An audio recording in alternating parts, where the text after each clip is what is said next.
குருவே சரணம். ஸ்ரீ காஞ்சி பெரியவரின் பொன்மொழிகள். சேரும் இடம் ஒன்றே. நம்முடைய ஹிந்து மதம் ஒன்றுதான், இது ஒன்றே மோட்ச மார்க்கம் என்று சொல்லாமல் இருக்கின்றது. நம்முடைய வைதிக மதம்தான் பிறரை தன் மதத்துக்கு மாற்றுவது என்பதே கிடையாது.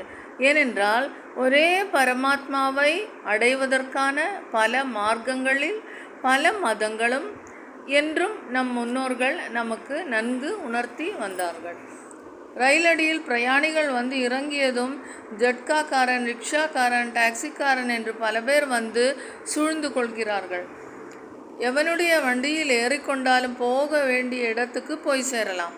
வண்டிக்காரர்கள் கிராக்கி பிடிப்பதற்காக போட்டி போடுவதை தவறு என்று சொல்வதற்கில்லை, அது அவர்கள் பிழைப்பு. ஆனால் கடவுள் என்கின்ற ஒரே லட்சியத்துக்கு அழைத்து செல்வதற்கு வெவ்வேறு மதஸ்தர்கள் போட்டி போட்டுக்கொண்டு மதமாற்றத்தில் முனைவது